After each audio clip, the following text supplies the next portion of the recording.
Telugu super star Mahesh Babu sir அவர்கள் வந்து ஒரு படத்தில் வந்து சொல்லியிருப்பாங்க, டார்கெட் 10 மைல்ஸ்னால் aim for the 11th mile அப்படின்ட்டு.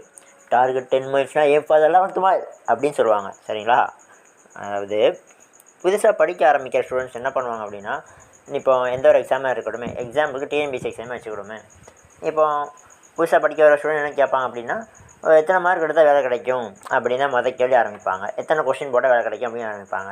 ஒன்றா ஒரு சில ஆஸ்பிரன்ஸ் எக்ஸ்பீரியன்ஸாக என்ன சொல்லுவாங்க அப்படின்னா, ஒரு 170 ஆவரேஜாக போடணும் அப்படிம்பாங்க. தமிழில் நீங்கள் 90+ போட்டே ஆகணும் அப்படிம்பாங்க, 95+ போட்டே ஆகணும் அப்படிம்பாங்க. ஆனால் ஆக்சுவலாக மகேஷ் பாபு சார் சொன்னது தான் கரெக்டு. டார்கெட் 10 மைல்ஸ்னால் aim for the 11th mile தான். அதாவது கட் ஆஃப் 170னா you have to aim for the 190+ score, at least 180+ score. ஓகேவா? எந்த ஒரு எக்ஸாமுக்குமே அப்படி டார்கெட்டை எய்ம் பண்ணி படித்தாதான் உங்களோட அந்த கிளியர் பண்ணுற மார்க்கை வந்து அடைய முடியும். ஓகேவா? ஏன்னா ஒரு மார்க்கில் கூட வேலை கிடைக்காம இழந்து வந்து நிற்கிற ஆஸ்பிரன்ட்ஸ் நிறைய இதை பார்க்குறோம், சரிங்களா? அந்த ஒரு மார்க்கோட வேல்யூ எப்போ தெரியும் அப்படின்னா, நமக்கு அது வரும்போது தான் தெரியும். ஒரு மார்க்கில் வேலை கிடைக்காம போகும்போதோ, இல்லை 2-3 மார்க்லேயோ, ஒரு 4-5 மார்க் கொஸ்டின்லையோ வேலை கிடைக்காம போகும்போது தான் அந்த வழி தெரியும். புரியுதுங்களா?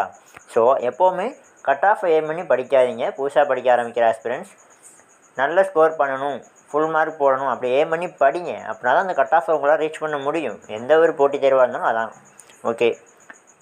இது வந்து நம்ம சண்டே மோட்டிவேஷனில் இந்த வீடியோ சொல்லியிருக்கேன். ஹார்ட் ஒர்க் பண்ணிங்கன்னா கண்டிப்பாக அதுக்கான பலன் கிடைக்கும். ஓகேவா?